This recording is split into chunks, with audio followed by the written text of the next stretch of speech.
comprometida en el segundo módulo, que sería el curso de 2 estrellas. Nosotros interpretamos que un buzo de 2 estrellas ya tiene bastantes inmersiones y que la idea es darle un poquito de elementos para que entienda la diversidad de organismos que va a encontrar. Para eso, ¿qué es lo que hacemos nosotros? Nosotros lo que hacemos es clasificar a los organismos. Y obviamente que en un módulo o en una charla uno no va a saber clasificar a los organismos acuáticos porque es una tarea titánica y llevaría toda la vida clasificar o entender un grupo chico de organismos vivos. Pero lo que vamos a intentar hacer es reconocer los principales grupos de organismos vivos que uno encuentra en una inmersión, de manera tal que después uno pueda, a través de algún libro, googleándolo o preguntando, ver de qué organismo se trata. Y para eso lo que vamos a tratar de hacer es de clasificar. ¿Y qué significa clasificar? Clasificar es un término que viene del latín, clasificare, y significa ordenar. El hombre no puede entender el medio que lo rodea si no lo ordena y lo clasifica, si no lo parte en pedazos y lo empieza a ordenar. Y el hombre hace eso desde que el hombre es hombre. Nosotros, ¿qué es lo que vimos la vez pasada en el módulo 1? Vimos, por ejemplo, una manera de clasificar los organismos. Por ejemplo, cómo los podíamos ordenar de acuerdo a la comunidad que vivían. Y hablábamos de organismos del bentos, que son los que viven asociados al fondo marino, organismos del plancton y organismos del nécton. Es una manera de ordenar. También podríamos ordenarlo, y lo vimos la vez pasada, en base al rol que tiene en una cadena o red trófica.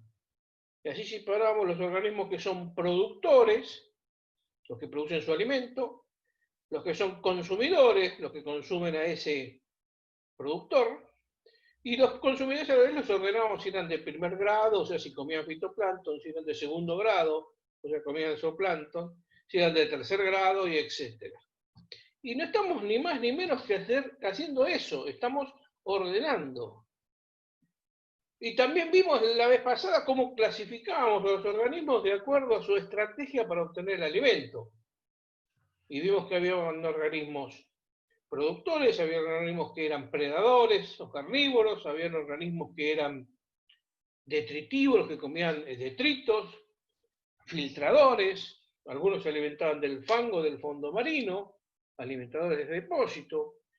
No estamos ni más ni menos que haciendo eso, ordenar la naturaleza para poder entenderla.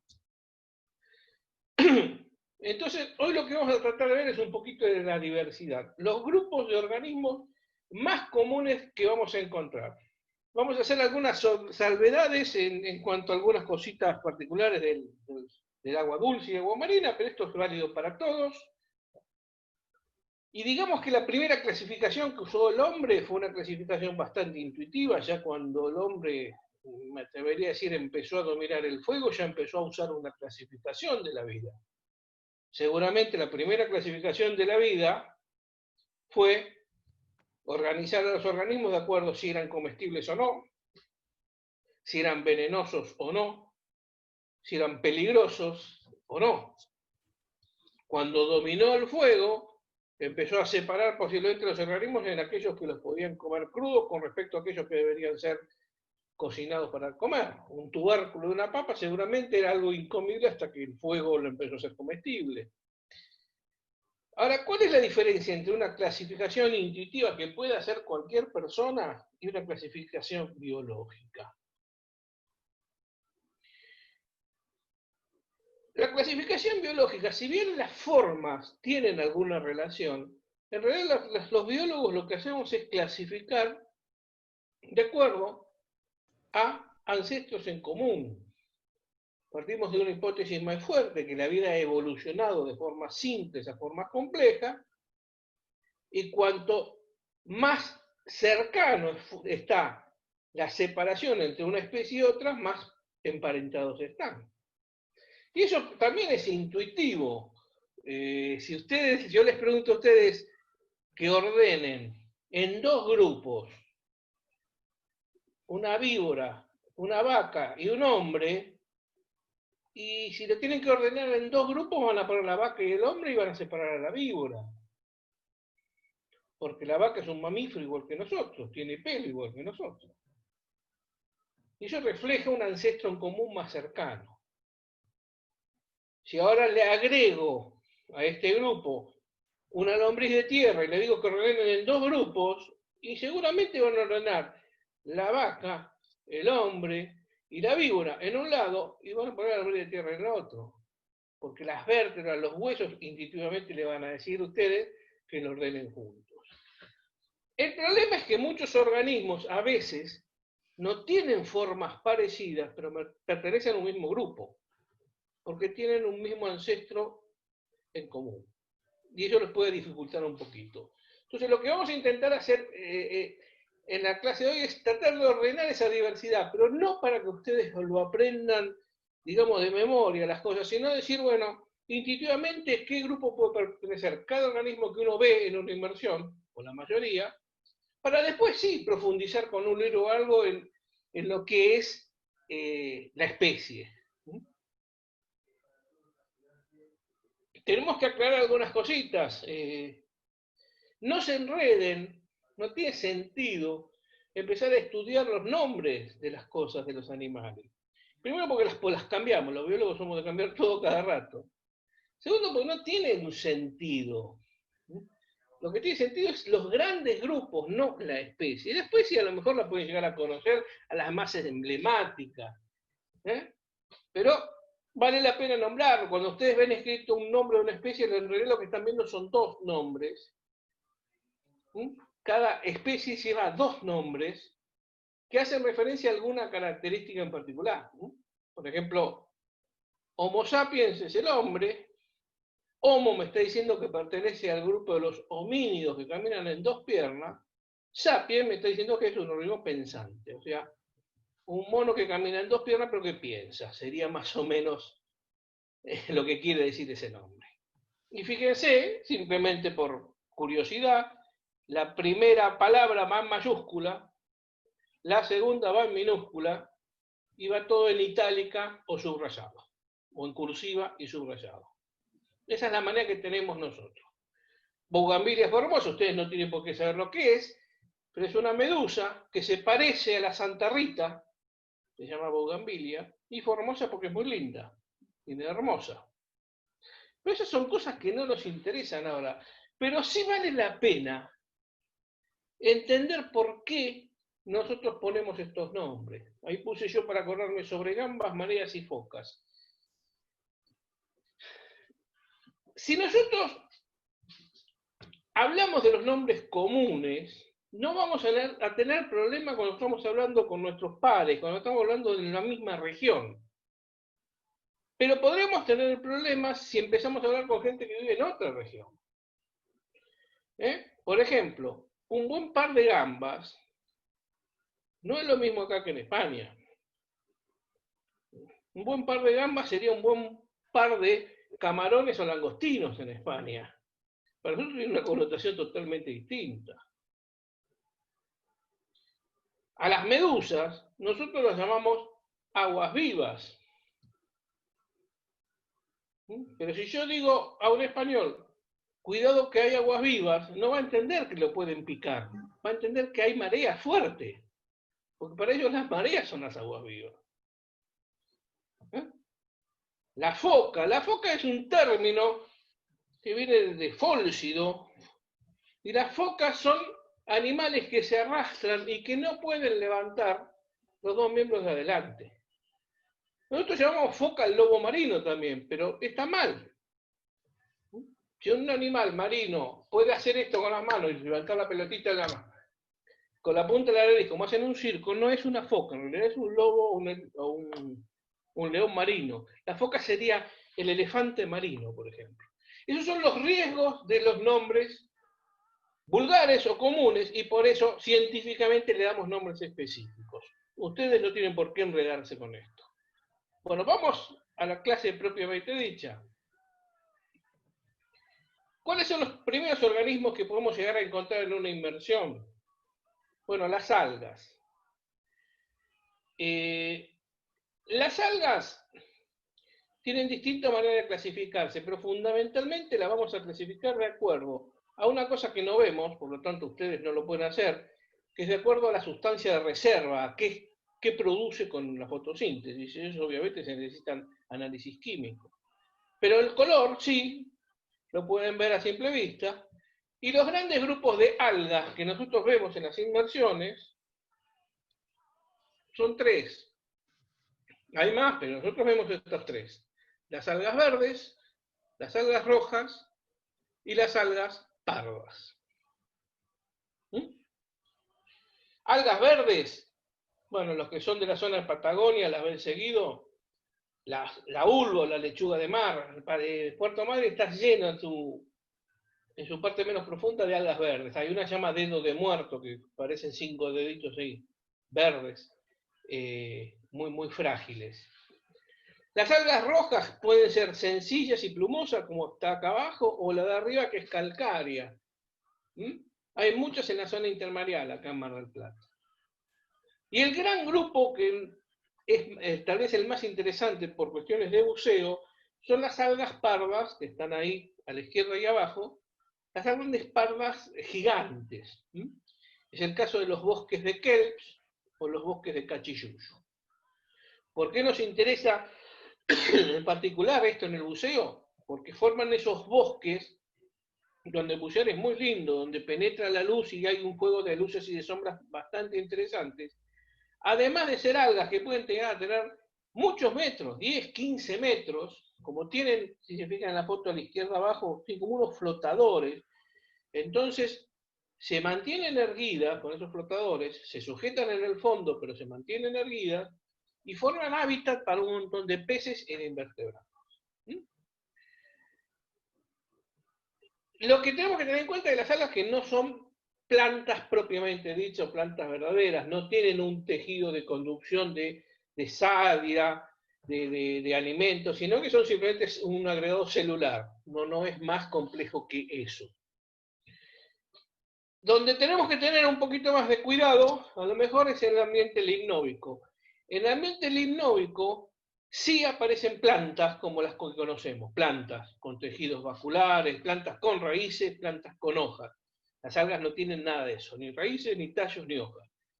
Estas plantas de los ambientes lacustres sí. Es el caso de los juncos, los junquillos, la gamba rusa, las celodeas, irupés, etc. Hay muchísimos. Son muy importantes en el limnovio porque forman una comunidad particular que se llama perifiton, que es todos los animalitos y toda la vida que vive alrededor de estas plantas, que es alimento para los peces. Y aparte de ser escondite, el que sabe un poquito de pesca o le gusta pesca de río, las tarariras, por ejemplo, se esconden muy bien en esos juncos, y son alimentos de grandes roedores como el carpincho, por ejemplo. Aclaración, ¿hay plantas propiamente dichas en el mar? Sí, hay fanerógamas marinas, pero en nuestro mar prácticamente no. Son muy comunes en ambientes más tropicales, generalmente asociados también a algunos ambientes arrecifales. Hay de golpe lugares donde hay arena y después se llena de manchones de pasto, un pasto marino, una planta, que es alimento de las tortugas, entre otras cosas. ¿Sí? Pero bueno, yo decía el otro día que me daba mucha gracia al principio cuando empecé con estos cursos, porque muchos buzos me decían, no hay vida, fuimos a bucear a tal lado y no hay vida, porque para ellos la vida son los animales grandes. Cuanto más grande y más reconocible, más fácil, ¿no es cierto? Pero vamos a empezar con los animales, que es a lo mejor lo que más nos llama la atención. Y vamos a empezar desde los más simples a los más complejos, con algunas connotaciones interesantes para cada caso. El primer gran grupo de organismos que nosotros encontramos en el agua son los poríferos esponjas. Hay un poquito, yo le puse de dónde salen los nombres. Porus significa poro o agujerito, fere, transportar o llevar, que tiene muchos poros. En el dibujo que está a la derecha arriba hay una serie de flechas, y se nota qué es lo que hace este organismo. El agua entra por los poritos chiquititos y sale por unos agujeros más grandes que se llaman ósculos, ¿eh? Que están bien marcados en las fotos,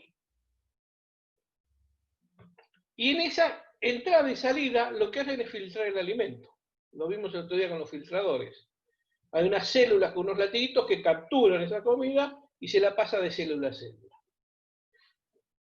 Por lo general no tienen una forma definida, son asimétricos, aunque algunas esponjas vaso las llaman en la zona del Caribe, pueden tener formas bien cilíndricas y definidas, pero la mayoría son como tapices o como mamelones que se forman sobre las rocas. Viven adheridos a las rocas, viven adheridos a las conchillas de los caracoles. Y particularidad de este grupo, bueno, lo particular de este grupo es todo lo que no tiene. Es un animal conformado por un montón de células, nada más. Si ustedes le buscan algún sistema o algún órgano, no lo van a encontrar. No hay un sistema digestivo, no hay un sistema nervioso, no hay ojo, no hay cerebro, no hay nada. Más que células y agujeritos. ¿Eh? De ahí que muchos preguntan, y la pregunta es válida, pero entonces ¿son animales o son vegetales? Porque parece más una planta que otra cosa. No, son animales, no pueden producir fotosíntesis, se están alimentando. Pero como decíamos el otro día, en el agua no necesitamos una forma definida o que el animal tenga que salir corriendo para capturar su propia comida. Particularidad de las algas, de las esponjas, perdón, la gran capacidad de reproducción asexual que tienen. Ustedes agarran una esponja, la cortan en pedazos, cada pedacito puede regenerar una nueva esponja. ¿Mm? Y hay en el mar, y la foto que está ahí abajo me la mandó Francisco, es una esponja que la sacó en Córdoba, de los embalses, o sea, hay esponjas de agua dulce y esponjas marinas.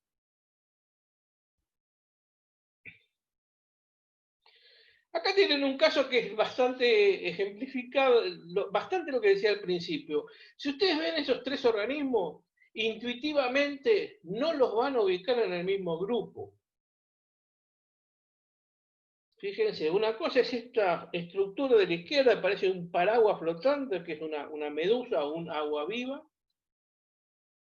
95% de agua, una gelatina.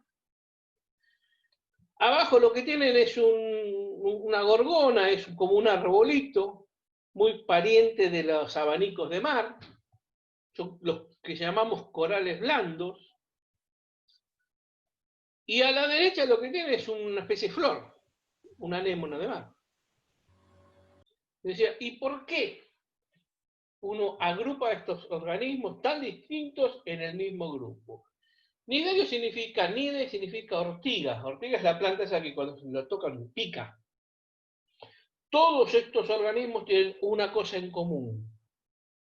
Tienen en sus tentáculos unas baterías de estructuras muy chiquititas que cuando ustedes los tocan le inyectan veneno.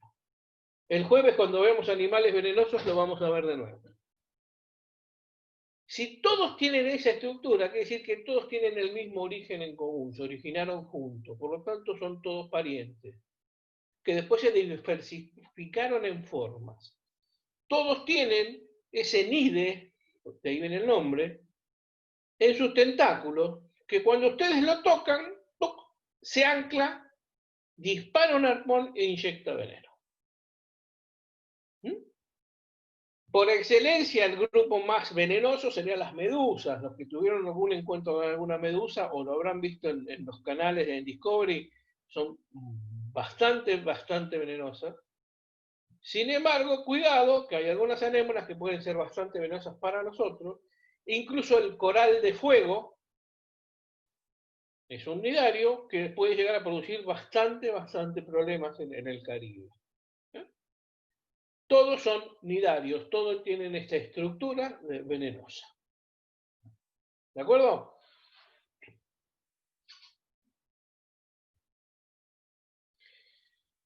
Vale diferenciar a este grupo. ¿Por qué? Porque este grupo, si uno lo ve a simple vista, parece una medusa. Totalmente transparente, pura agua, frágil. abundante como pocos, especialmente en ciertas épocas del año, en Mar del Plata hasta Tierra del Fuego. En Península Valdés y en Puerto Madryn, en algunas épocas del año se pone el mar rojo de la cantidad de estos organismos que hay. Y se llaman ctenóforos, no son medusas, no son nidarios. ¿Cómo me doy cuenta? Bueno, no tiene tentáculos con células urticantes, este no pica. Y tenóforo, tenus, viene de peine, significa peine, porque tiene como 8 peines, 8 bandas de peines en todo su cuerpo, ahí se ve bien en la foto, y con esos peines va batiéndolos y se va moviendo. Entonces el bicho se va moviendo, es parte del plancton, pero tiene algún movimiento que gira sobre su propio eje, sube y baja. No son peligrosos y son muy frágiles, y son voraces. Comen muchísimos huevos de peces, entre otras cosas. Cuando uno los ve en la playa, lo que ve es una masa asquerosa, babosa, y los chicos enseguida van y dicen, hay aguas vivas. No, no, no es un agua viva. Se nota bien esas 8 líneas que yo les decía que son los peines. No son peligrosos. El otro grupo, que es bastante frecuente de ser encontrado, son los gusanos chatos, platelmintos. Platel significa chato y el minto gusano. No hay que confundirlos con las babosas. Estos son muy finitos, parecen una lámina de cartón o de papel, que cuando se desprenden del sustrato o aletean, estos se levantan y después empiezan a hacer unos movimientos que parecen que bailan y se vuelven a apoyar en el fondo. Algunos buzos a estos gusanos los llaman bailarinas flamencas, porque ese baile que hacen cuando se desprende del sustrato. También algunos moluscos los llaman bailarinas flamencas, por eso decía, cuidado con los nombres vulgares porque puede hacer referencia a distintos animales. ¿Sí? ¿Qué tienen de particularidad estos bichos? Bueno, la parte de abajo está la boca, no tienen ano, o sea, tienen un sistema digestivo con un solo agujero, ellos comen, digieren y lo que les sobra lo larga por el mismo agujero, que es boca, ano. Mucha capacidad de reproducción asexual. Si ustedes lo cortan a lo largo, pueden llegar a formar 2 animalitos. Incluso si lo cortan en 3, pueden formar un animalito con 3 cabezas. Esos son experimentos clásicos que hacen los biólogos. Hay que tener un poquito de observación para verlos. Generalmente no son más de 2 o 3 centímetros de largo, pero los pueden llegar a ver.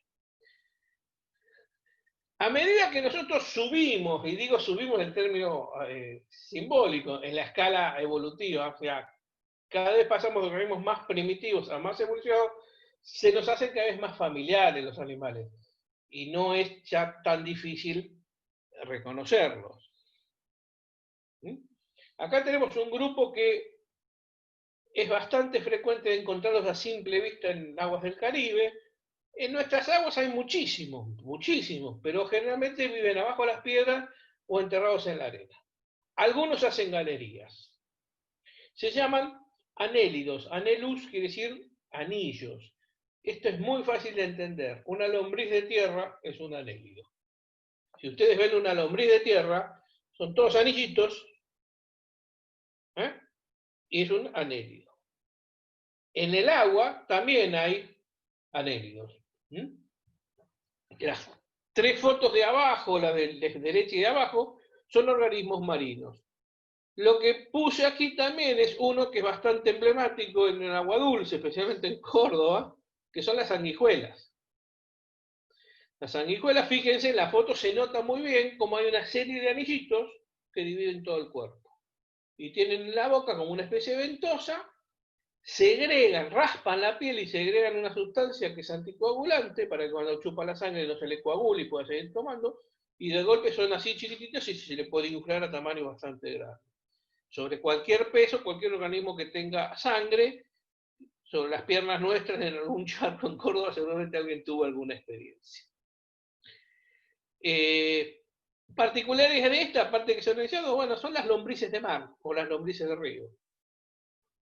Si hay algún pescador, a veces hay algunos que viven en unos tubos Y acá era muy común en Mar del Plata que se iba con una perita de goma, una enema, con un poco de sulfato de cobre. Entonces le tiraba eso y el gusano salía de su galería y él se colectaba para ir a pescar. Esto es una práctica muy común, yo lo he visto en Tierra del Fuego hacerlo, lo he visto acá en Mar del Plata, ahora ya no se usa tanto. Pero son excelentes carnadas, entre otras cosas.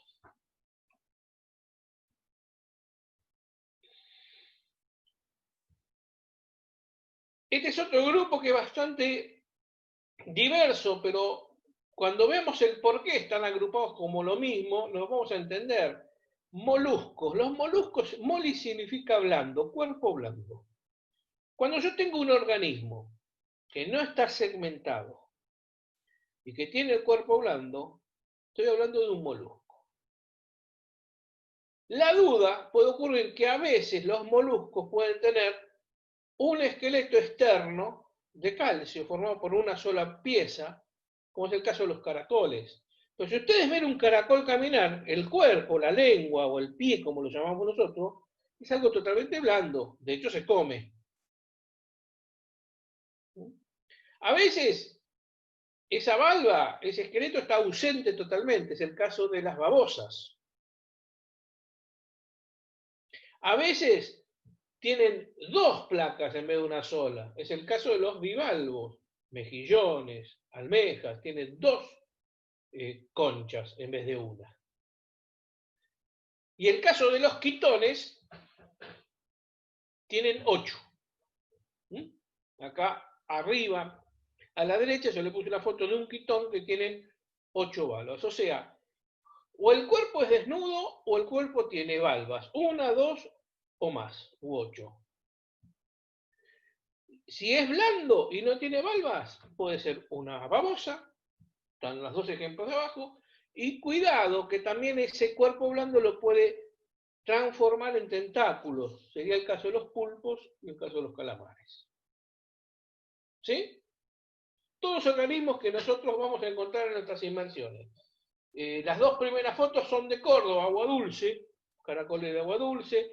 Este me parece que es el mejillón dorado, es una especie que invadió por el río de la Plata y subió por todas las cuencas de agua dulce, es un problema grande. Quitones, si ustedes ven pegados a las piedras y van buceando despacito, como decíamos el otro día, contemplando y buceando despacio, van a encontrar más cosas.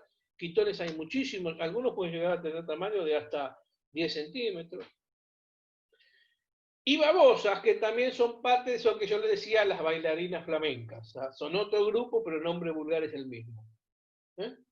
Algunas son hermosas, sobre todo en la zona de Indo-Pacífico, tiene unos colores preciosos.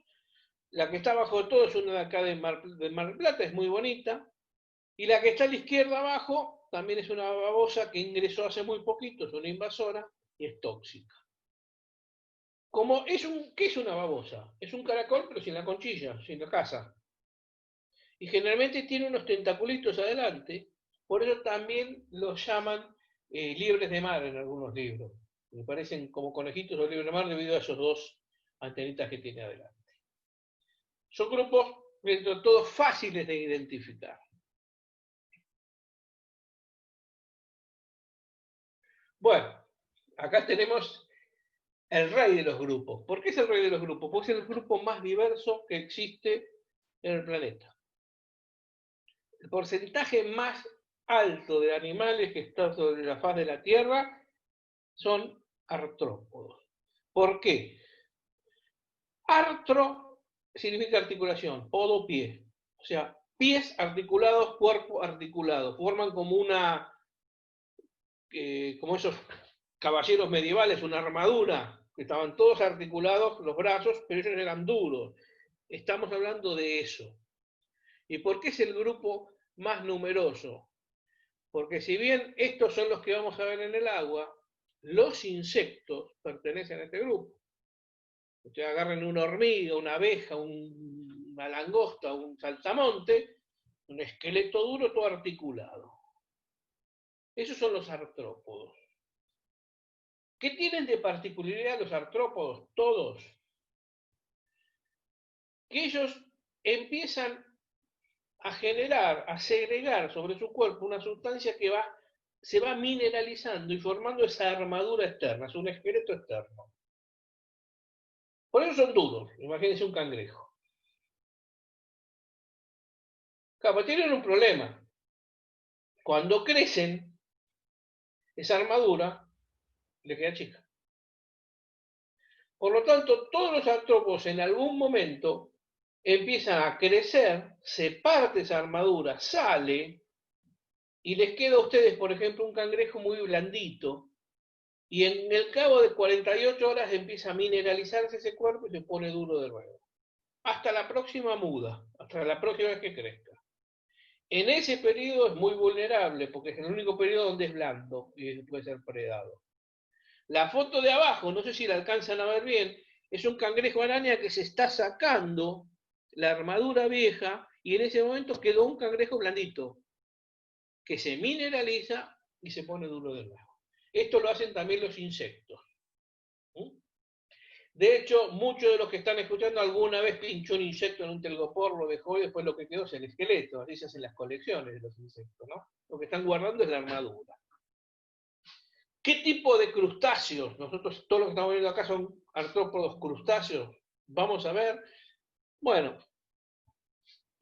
estos son muy chiquititos, son microcrustáceos muy chiquititos. Lo puse porque en Mar del Plata, en verano, terminamos de bucear y el neopreno está lleno de los animales y cuesta mucho pues sacarlo. Pero básicamente son los cangrejos, básicamente son las langostas, los langostinos, los camarones, los cangrejos ermitaños, las centollas. La clasificación vieja de estos crustáceos artrópodos lo que decía es que iban a clasificarse de acuerdo a cómo era la cola. Si la cola era corta, caso de los cangrejos, si la cola era larga, caso de las langostas, o si la cola era totalmente anómala, caso de los cangrejos ermitaños, que usan la cola para engancharse adentro de la valva de un molusco.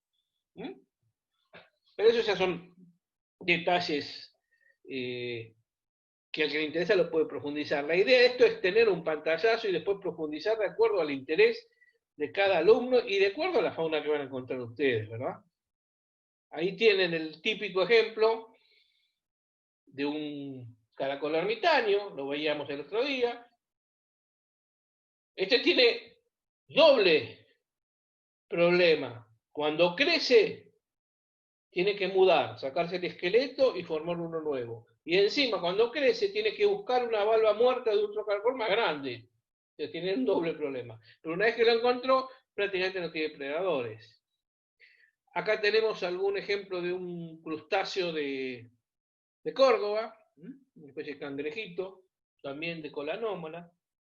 Y hay dos grupos que son interesantes. El primero son las arañitas de mar. No hay que confundir la arañita de mar con el cangrejo araña. La arañita de mar es como una arañita chiquitita que vive solamente en el mar. Es difícil de verla cuando uno bucea. Puede llegar a tener, si bien hay algunas grandes, puede llegar a tener 2 o 3 centímetros. Es difícil. Pero los insectos, sí, son muy importantes, sobre todo en el limnovio, sobre todo en las aguas dulces. Cantidades de chinches de agua, cantidades de insectos acuáticos, uno los puede llegar a encontrar, especialmente en los cuerpos de agua dulce. O sea, hay muchos menos crustáceos, langostas, camarones, cangrejos, en el agua dulce, pero hay muchos más insectos. Si bien ahí había alguien de Mendoza también, hay unos camaroncitos en Santa Fe, muchísimo, en Córdoba seguramente también, que se llaman paleomonete, que es un camarón de río, chiquitito. Es un camarón, igual que el de mar.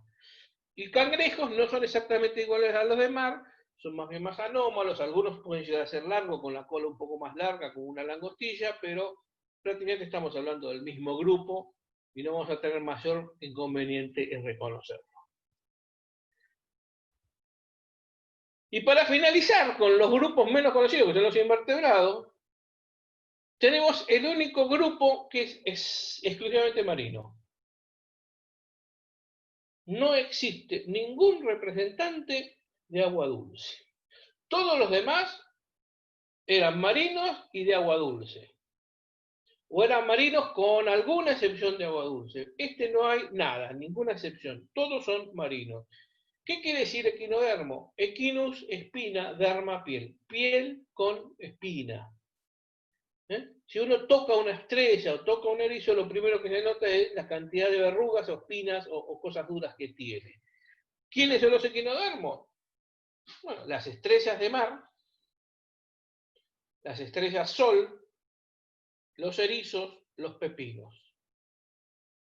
Uno dice, bueno, más o menos esta estrella, más o menos uno entiende por qué las agrupo dentro de equinodermos. ¿Por qué tienen que ver los erizos y los pepinos?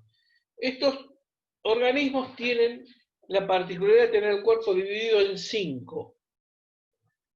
1, 2, 3, 4, 5 brazos. Estas son las estrellas de mar. Ofiuros, un disco central y 1, 2, 3, 4, 5 brazos. Cuando uno mira un erizo, también ve como 1, 2, 3, 4, 5 partes del cuerpo. Esa división pentámeno de 5 me da lugar a que son equinodermos y las espinas. Incluso un pepino, muy común también en madres los puede llegar a ver, también tiene 5 bandas. Son organismos, algunos son hermosos, algunos son gigantes, comunes, algunos son carroñeros, lo vimos otro día, otros son carnívoros. Lo que tienen las estrellas es abajo una especie de ventositas por las cuales se adhieren y se desprende y camina un poco, se desplaza y se vuelve a ir. En Buscando a Nemo vieron que la estrella está pegada al vidrio del acuario y después se desprende y habla un poco con los demás. Bueno, esas ventositas es lo que me permite hacer esta pavada de, por ejemplo, pegarle la estrella en la luneta a otro. Lo digo esto porque uno lo que tiene que intentar hacer es no tocar nada. Esta foto, reconozco, la saqué yo, el tonto fui yo. Pero ya no hago más esas cosas y nosotros tendríamos que entender a que nuestros alumnos tampoco lo hagan. ¿Sí? Particularidad de estos organismos. Al tener el cuerpo dividido en 5 y no tener un sistema centralizado de un cerebro o algo así, cada una de esas 5 partes es autosuficiente. Por lo tanto, si ustedes cortan el brazo de una estrella, ese brazo me puede llegar a dar lugar a una estrella nueva. Y la estrella que me quedó con 4 brazos regenera el brazo que perdió. ¿Sí? Ahí hay fotos, por ejemplo, la primera tienen una estrella con 4 brazos. Y acá está pensando a regenerar el brazo que perdió. Lo mismo por un ofiuro o estrella sol. El disco central acá tiene un bracito que perdió. Esta estrella tiene 6 y esta va a llegar a tener 7. ¿Por qué? Este es el caso de una injuria. Alguien mordió el brazo o le lastimaron el brazo, pero no lo arrancaron, y después empieza a generar 2 brazos en lugar de 1. Entonces es posible que encontremos estrellas con 6 o con 7 brazos. Lo claro, porque si no van a decir, no, me dijeron el número de 5, me mintieron. No, está regenerando, en este caso, una anomalía.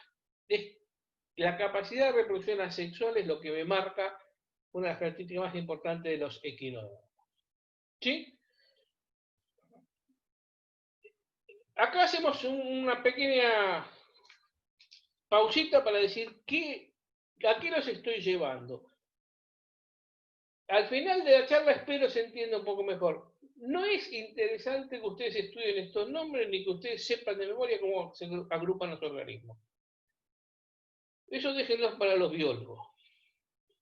Pero con el apunte, con el módulo, con lo que vamos a ver al final, uno después de una inmersión puede llegar a salir, vi un organismo, vamos a ver qué es.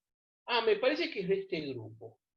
Es el paso número 1 para después empezar a profundizar, a ver si les interesa, para ver si es el mismo que vieron antes, o este es nuevo, o este empezó a aparecer ahora, o qué cuerno será, le voy a preguntar a Gabriel. Si nosotros no entendemos las agrupaciones más groseras, no vamos a poder nunca identificar algo más puntual. Esto que parece así un poco tedioso, da resultados. Nosotros, yo creo que comenté la vez pasada, nosotros empezamos en el 2004 con estos cursos, y yo tuve un montón de gente de buzo que después se me acercaban y ya me decían, encontré un bicho, me parece que es un molusco tipo babosa, es así, así.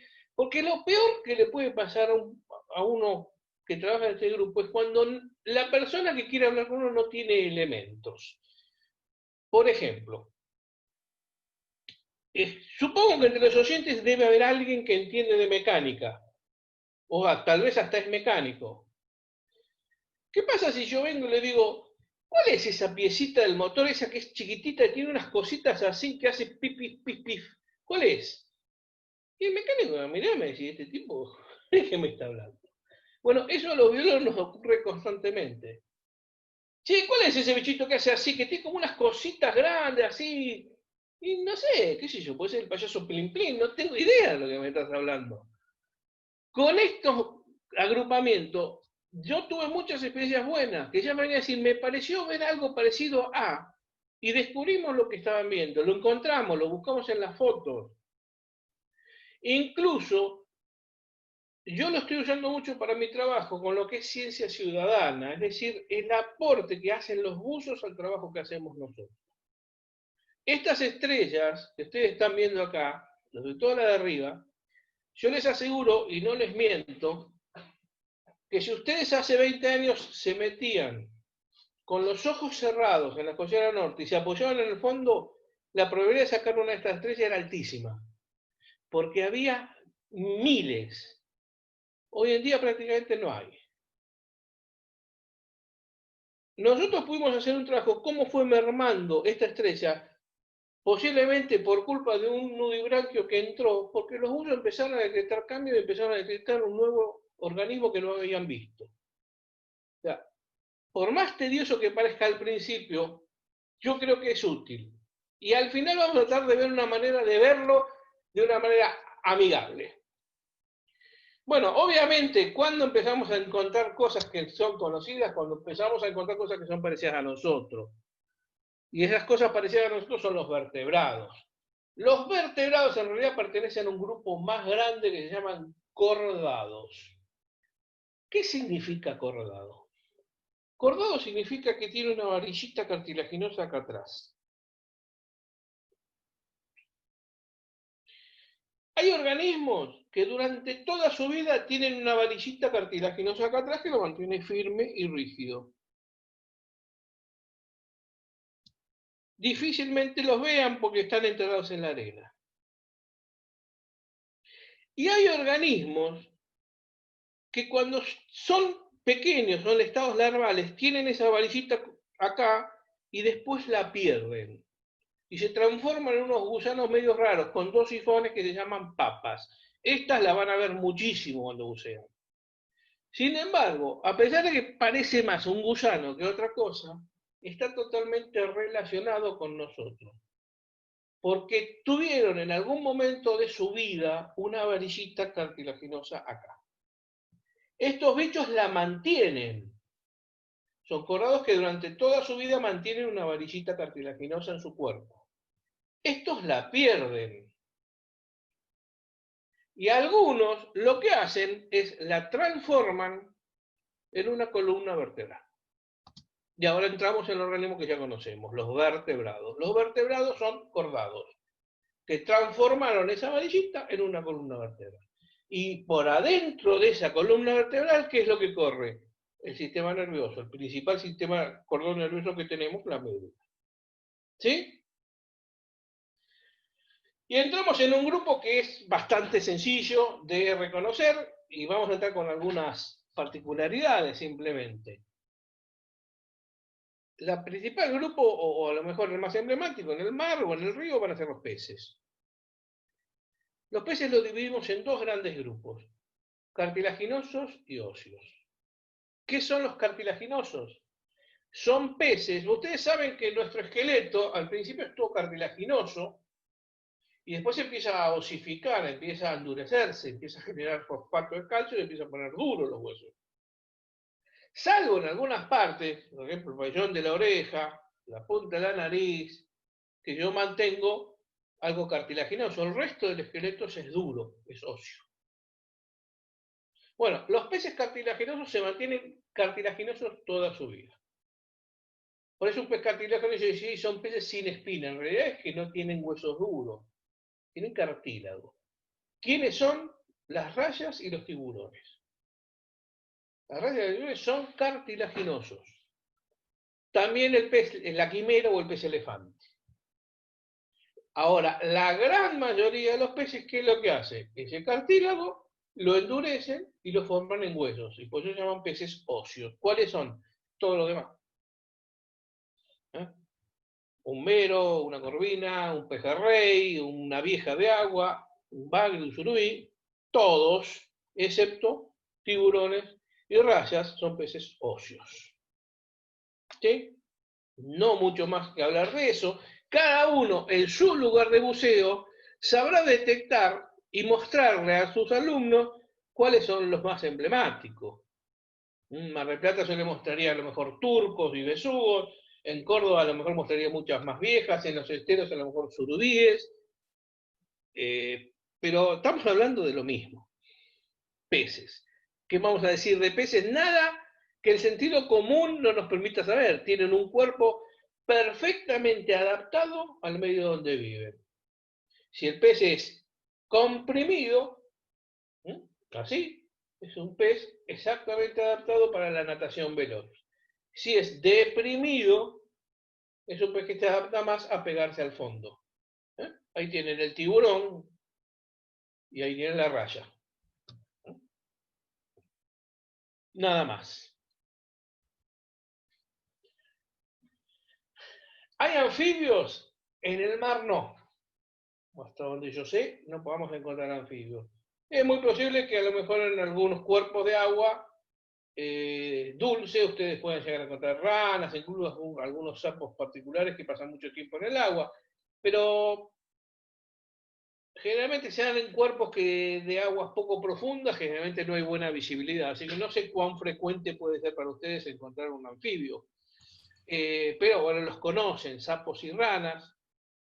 ¿Qué tienen de particular?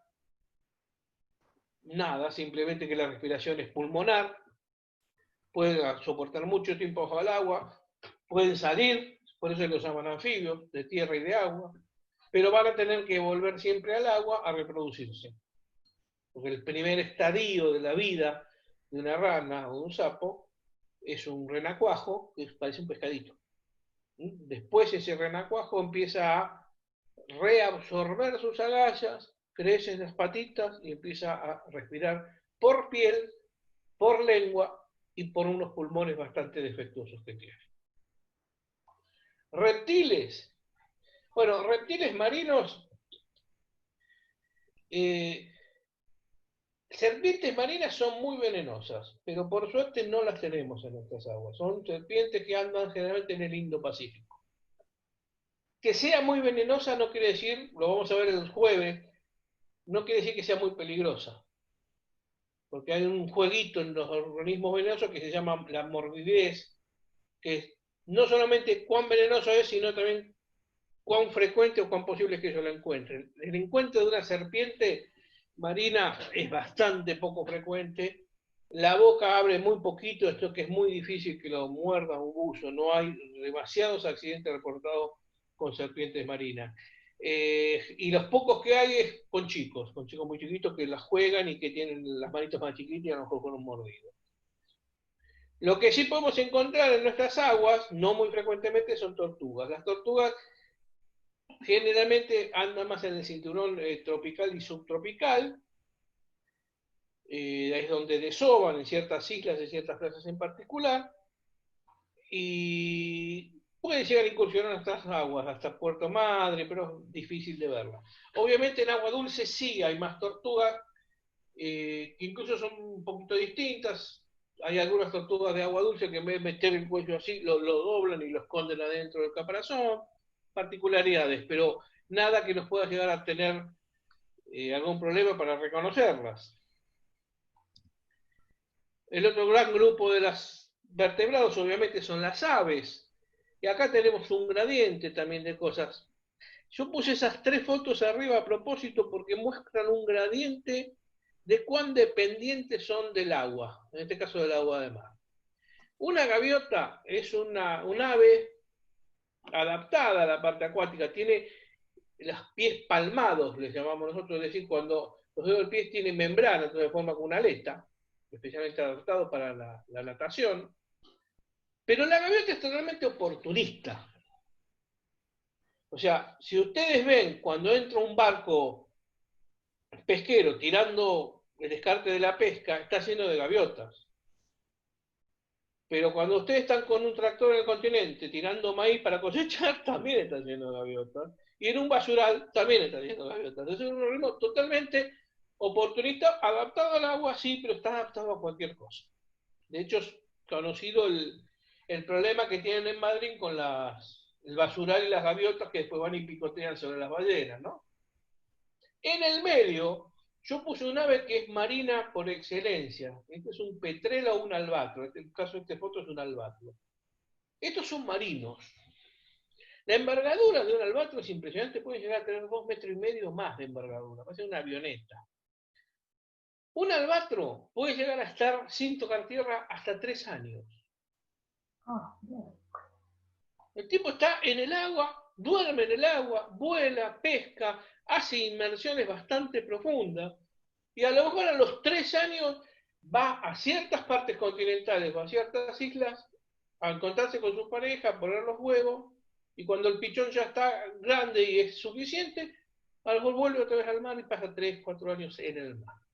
Quienes hemos tenido oportunidad de estar embarcados mucho tiempo lejos del continente, es un espectáculo de petreles y albatros, animales totalmente marinos, totalmente dependientes del agua, excepto para la reproducción. ¿Y qué puse en el final? Ya hay animales que son tan acuáticos que ya no tienen capacidad de volar, que han transformado sus miembros superiores, en vez de nada, en unas especies de aletas. El que vio las alitas de un pingüino parece más una aleta que otra cosa. Parecen torpes en tierra, son excelentes nadadores y mejores buceadores. Y cuando uno ve los lugares donde arman los nidos, ya eso de que son torpes en tierra es bastante relativo. Yo he visto pingüinos trepar acantilados a lo mejor de 10 metros para llevarle la comida a la hembra y a la cría. Después se turnan, la hembra sale a bucear y el macho se queda criando la hembra. O sea, no son tan torpes y en el agua son fenomenales la velocidad que desarrollan. Son flechas buceando y nadando. Y en el agua dulce podemos tener cosas más o menos parecidas. Ahí yo puse 2 organismos netamente acuáticos con gran capacidad de vuelo, pero lo que hace un pato, lo que hacen todos los anáfidos, los que tienen pico, es filtrar agua. Y se están comiendo partículas orgánicas, algunos pececitos pequeños. El flamenco come ahí, inclinando la cabeza y filtrando agua. A veces ven uno que mueve la cabeza así. Lo que está haciendo es filtrando, especialmente cuando hay muchas cianofitas y muchas bacterias en el agua. Eso es lo que está filtrando. Vamos a ver algo de cianofitas el jueves. Y obviamente organismos que lo pueden llegar a ver oportunistas que están en las ramas y van y picotean sobre esos insectos que están en la superficie de los ríos y las lagunas. ¿Sí? Pero los más emblemáticos serían estos dos, petreles y albatros y pingüinos. ¿Sí? Hay varias especies de pingüinos. Y bueno, estos serían los más fáciles de entender. Si el animal tiene plumas, es un ave, y si tiene pelos, es un mamífero. ¿Qué quiere decir que es un mamífero? Que se alimenta de leche, que tiene mamas. Cualquier mamífero necesita que la mamá le dé la leche.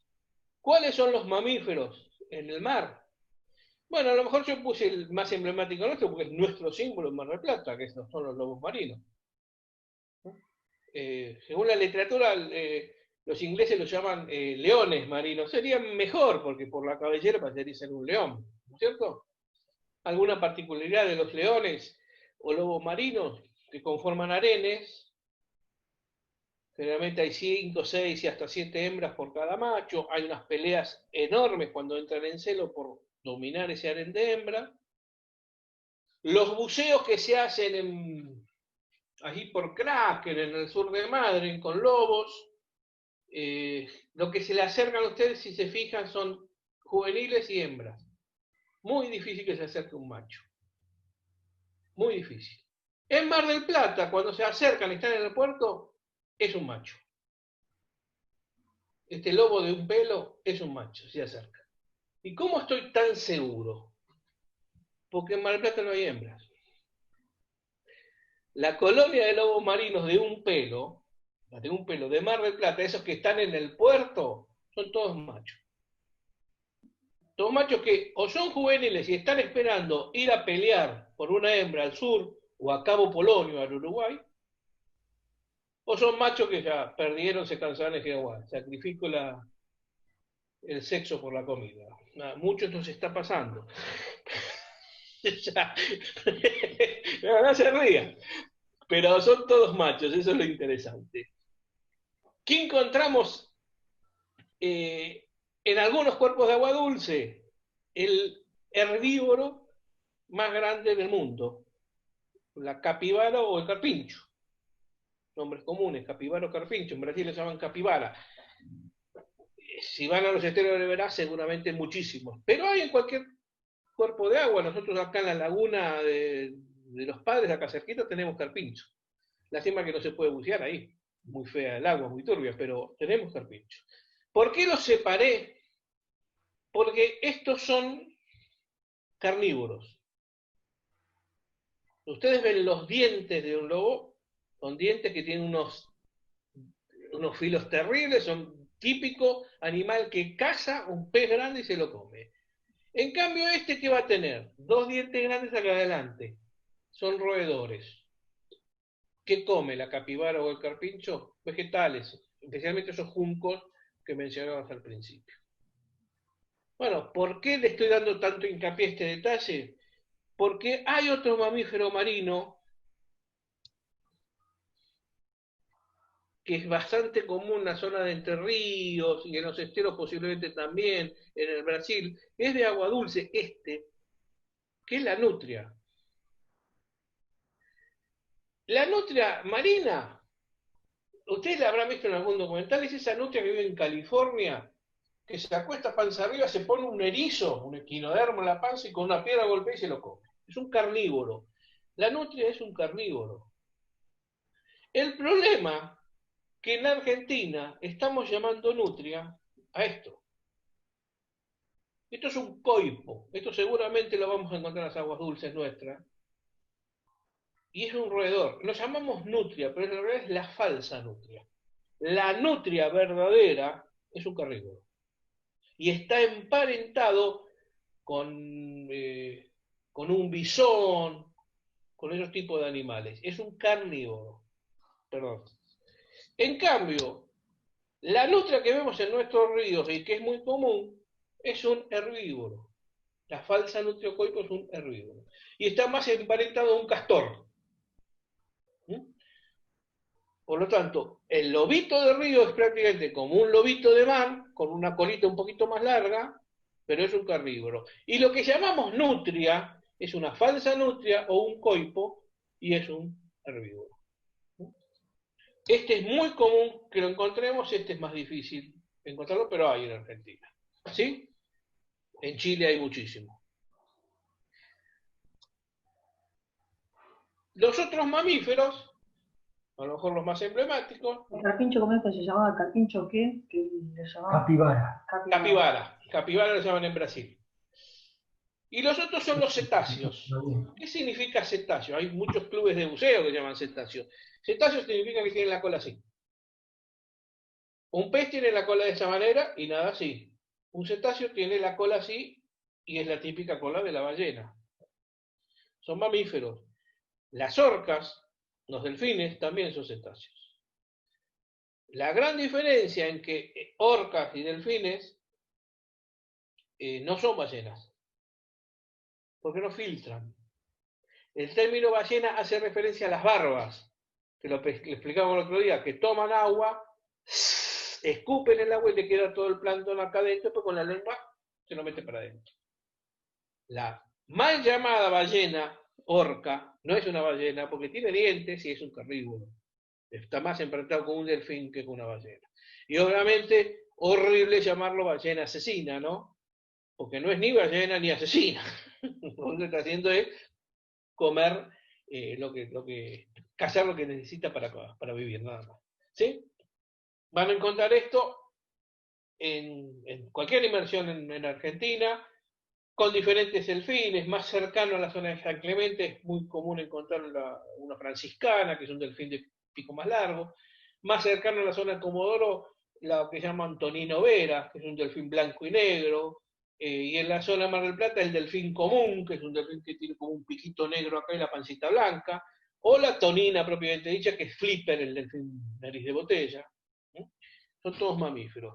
O sea, todos estos organismos, en algún momento, la cría tiene que ir a tomar la leche. Para un lobo de mar lo entiendo, están en la tierra. Pero estos son los organismos que están en el agua, sin embargo la cría va y los van sosteniendo de alguna manera y va tomando la leche. Imagínense los litros de leche grasosa que tiene que tomar por día para crecer al tamaño que tiene que crecer. Este es un módulo que está a mitad de camino. Ya no hablamos tanto de formas ni hablamos tanto de ecología, sino hablamos de diversidad. ¿Cómo hacemos para hacer esto de una manera amigable, que nuestro alumno no tenga que estudiar nombres de memoria? Bueno, lo que usamos mucho los biólogos son claves. Obviamente las claves que usamos nosotros son complejas, muy grandes, pero ustedes no tienen por qué meterse en los nombres específicos.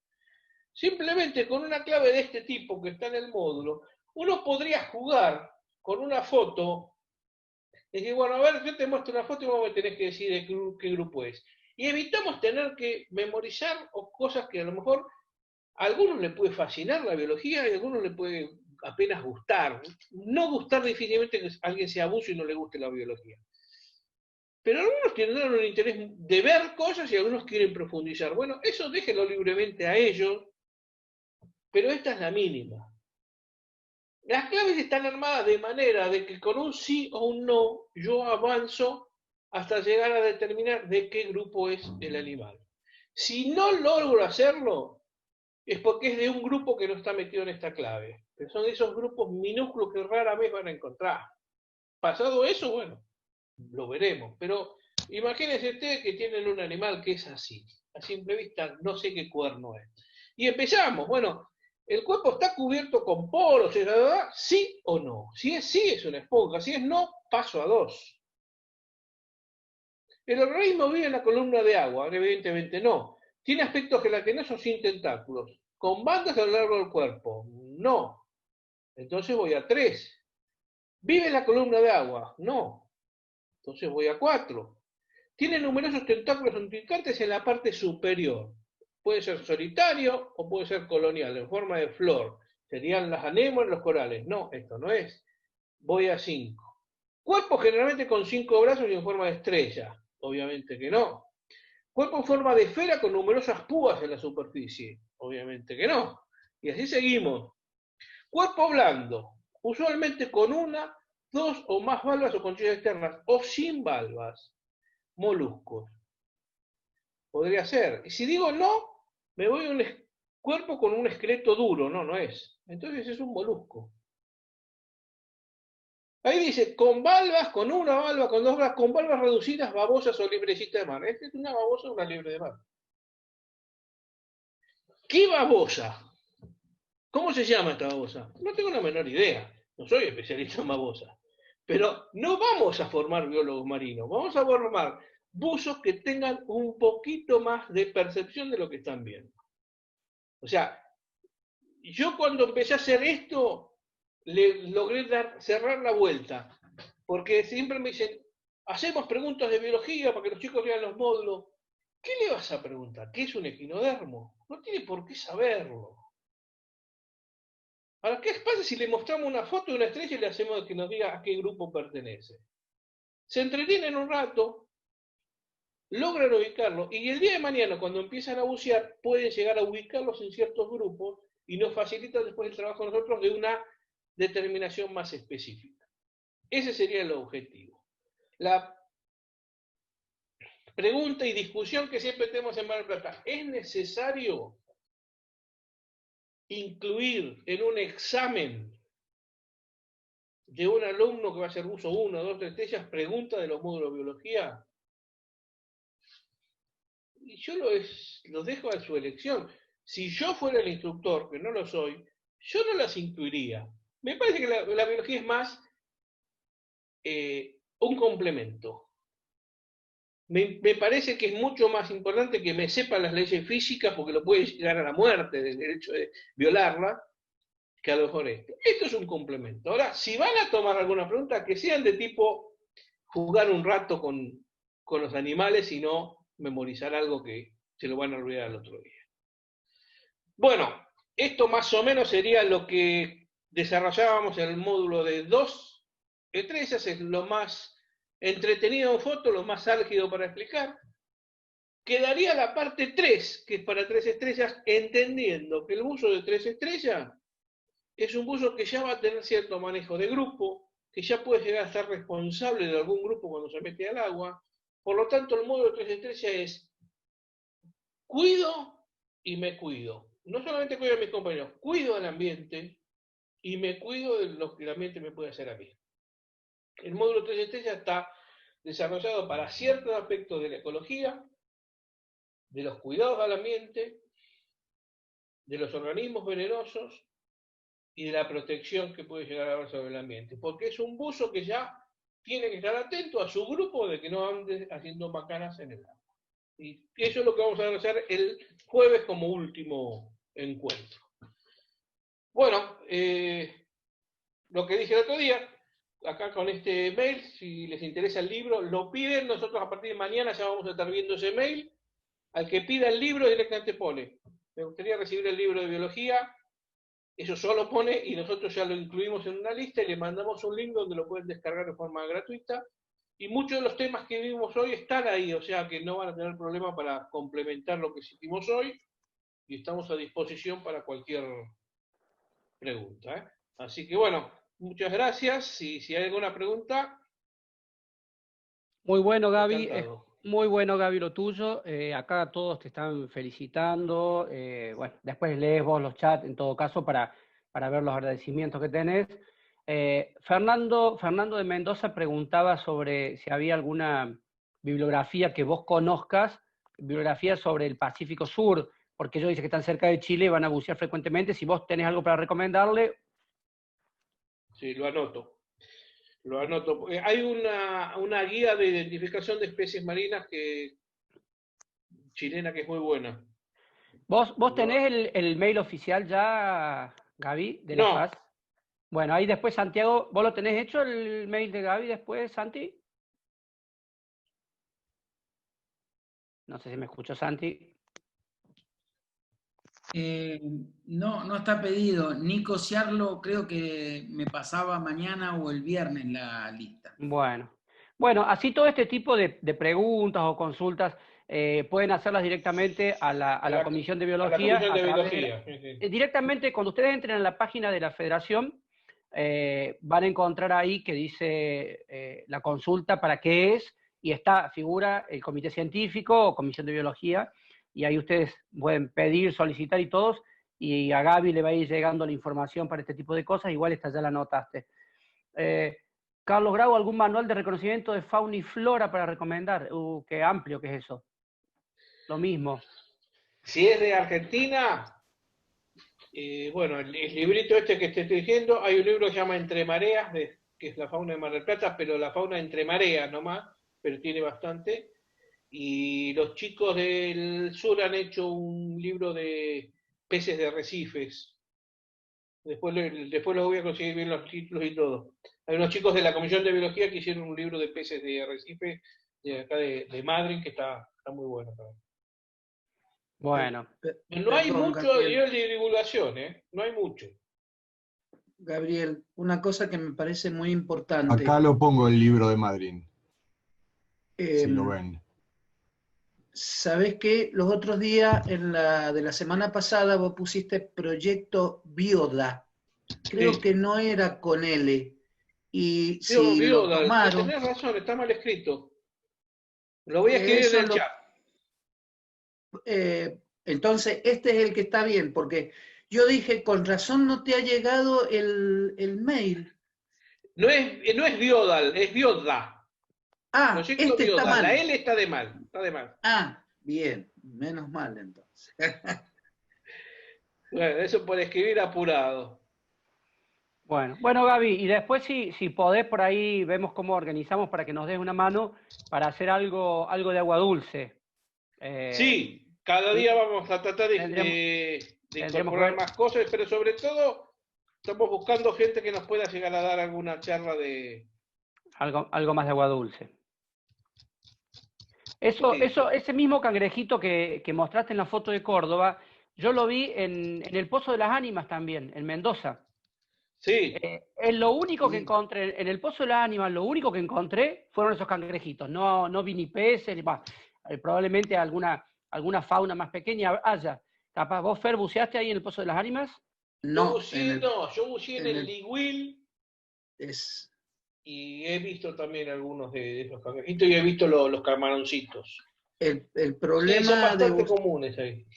El problema de bucear en el Pozo de las Ánimas es cómo llegás al agua, porque la pendiente y el ángulo que tiene es, los chicos, se hizo acá una investigación, la gente de la National Geographic, y se pegaron unos porrazos, porque encima hay un sector de piedras.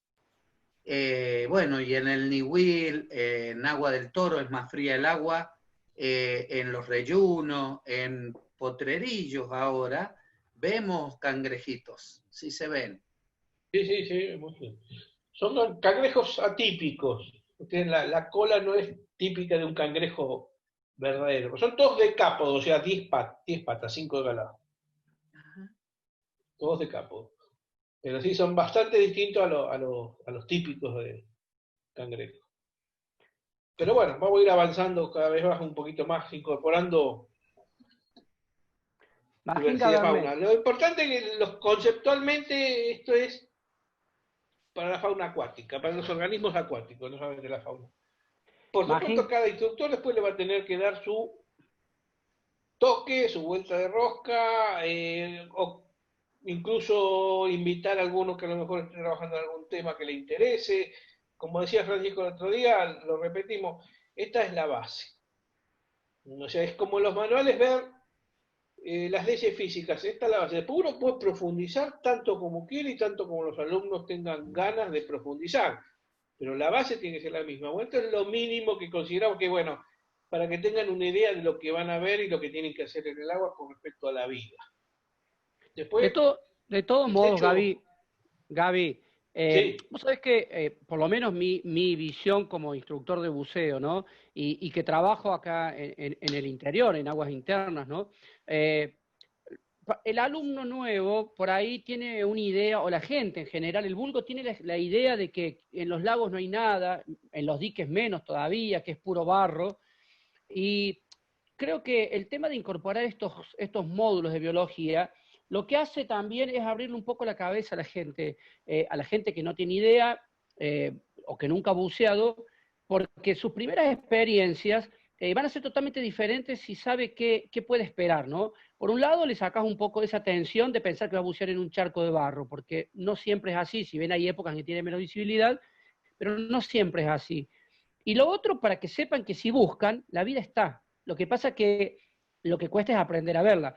Vos bien dijiste, no vamos a pretender que el primer buceo haga reconocimiento de especies, porque a duras penas van a poder estar respirando y con todo. Estás más preocupado por el regulador que por otra cosa. Sí, pero en un tercer y en un cuarto buceo, si uno va muy despacio y les presta atención a los alumnos, les puede ir mostrando. No sé si a ustedes les ha pasado de ir a bucear a lugares en el mar donde las primeras veces uno no ve nada y viene el guía y te va señalando y él ve todo y vos no ves nada. Y después te acostumbras. Y a nosotros nos pasa así, que en los lagos vemos un montón de cosas y después le preguntamos al alumno, ¿viste los camarones? ¿Viste los cangrejos? ¿Viste? Y no ven nada. Pero si nosotros dándole estos módulos primero, explicándoles qué hay, es más, vos ya en el teórico le vas a anticipar lo que va a ver. Eso le baja mucho el nivel de ansiedad y le genera una expectativa también sobre que va a ser un buceo que en realidad no va a ser en el barro, sino que va a tener oportunidad de ver especies y ver animales y ver fauna y ver flora, y que realmente es un mundo lleno de vida. Todo lo contrario a lo que piensan, que por ahí que es un charco lleno de barro. Y eso creo que es común en muchos espejos de agua del interior. Así que creo que sí, que podemos avanzar con esto y es muy bueno transmitir a nuestros alumnos esta sensación de que vayan con esa expectativa también, ¿no? Sí, sí, lo que dijiste al principio, vos fíjate que a nosotros nos pasa en el puerto, tenemos el único puerto donde está habilitado el museo deportivo en una zona, y la gente te dice, no, pero ahí no hay nada, hay mucha contaminación. O sea, hay conceptos muy, muy traídos de los pelos, ¿no? Que la contaminación es algo venenoso, por lo tanto es azoico, no hay vida. Y no, cuando hay contaminación orgánica hay mucha vida, porque los organismos filtran, y a veces encontrás más cosas en el puerto que afuera. Entonces, salir un poquito también de ese concepto de que no hay nada y salir del concepto de que la fauna son los peces, como me ha pasado a mí. No, no había fauna, no había fauna. ¿Cómo? ¿No viste estrella de mar? ¿No viste? Ah, eso sí, había un montón, pero no vi muchos peces. O sea, fauna es peces para el buzo cuando empieza a bucear. Y cuando empieza a bucear más despacio y mirar, como decís vos, en las piedras, con más curiosidad, resulta ser que se revela una cantidad de vida increíble. Y después va a depender del ojo de cada uno, ¿no? Hay gente que yo voy pegado a la piedra viendo cosas chiquitas, a lo mejor me pierdo las grandes. Pero bueno, eso va a depender de cada uno y lo que le guste. Pero que hay un montón de cosas que si bucean rápido no la ven seguro. Excelente, Gaby. Ahí lo tenemos a Darío Neu, arriba, a la izquierda, a ver si puede habilitar. Parece el doctor Neus. ¿Se acuerdan ustedes de Hijitus? Mira ese peinado. ¿No parece el doctor Neus? O Neurus, el doctor Neurus. El doctor Neurus, mira. Me llaman el doctor Neurus, viste, muchas veces. Muy bien. Dari, si querés hacer un comentario sobre los exámenes, vos también sí, perfecto. Antes que nada, Gabriel, para que comente. Antes que nada, Gabriel, la verdad que un placer escucharte con la simpleza y con la calidad de la información que nos estás dando. La verdad que me encantó la charla. Lamentablemente no pude estar en la anterior, voy a estar esperando que Santi lo cargue para poderla ver, pero verdaderamente buenísimo y todo esto sumatorio para la federación, ¿no? Bueno, muchas gracias. Por favor. Bueno, quería comentarles que bueno, estamos en breve iniciando vamos a poner una fecha de examen antes de fin de año, pero vamos a iniciar con unos cursos de nivelación que van a tener algún carácter de obligatorio para los que van a quererse presentar para rendir examen desde monitores, digamos los 3 estrellas para monitores y las demás categorías para subir hasta instructor. Y bueno, en breve vamos a estar mandándole las fechas, pero los que estén interesados o las escuelas que tengan postulantes, les pediría por favor que manden la información lo antes posible, y se la pueden mandar, que también acá está Marcelo entre los chats, entre los participantes de este Zoom, que lo pueden enviar a la parte de administración del comité técnico, que se va a llamar administración.ct@fas. Ahora se lo podemos escribir. Marce, ¿por qué no lo escribís si querés en el chat? Así ya lo tienen incluidos. Y todos los que estén interesados manden la información lo antes posible para que nosotros le mandemos los requerimientos y veamos cómo van a ser las charlas. Las clases las vamos a brindar con gente del comité técnico, también está en el Zoom está Eduardo García, que forma parte del Consejo Nacional de Profesores, donde él también va a convocar a todos los profesores o todos los instructores que tengan algunas capacidades para poder dar algunos de los temas de estos cursos que llamaríamos de nivelación. Bueno, ahí Marcelo les copió el mail, nuevito mail, gracias a estas los nuevos cambios dentro de la federación. Bueno, les agradezco desde el nombre del comité técnico y de los componentes del comité técnico el asistir y quererse formar y querer participar de todas estas charlas porque enaltecen el nivel y la capacitación de la federación.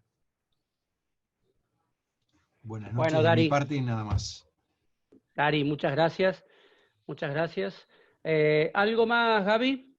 No, esperamos que puedan prendés el jueves, que damos el último módulo y bueno, nada más. Muchas gracias por la atención, nada más. Excelente. Bueno, antes de despedirme, quiero saludar al doctor Majinga Bernet, un excelente médico, especialista en medicina hiperbárica, un amigo, un instructor de buceo de la Federación, que puso acá que me recuerda, con Francisco bajamos en 1996 al Pozo de las Ánimas. Gracias, Magín, por estar presente con nosotros. Te agradezco muchísimo, sabes que te queremos mucho y que la Federación es tu casa. Un abrazo, amigo. Bueno, gente, para todos, un gran abrazo. Nos vemos el jueves. Hasta el jueves. Y el viernes está la charla para los instructores también de arqueología, ¿sí? La charla de arqueología más o menos tiene este mismo tenor que las charlas de biología y son con vistas a incorporar un pequeño capítulo sobre arqueología para enseñarle a nuestros alumnos sobre todo lo que es la preservación y el cuidado de estos espacios tan importantes para nosotros como buzos. Así que un abrazo para todos.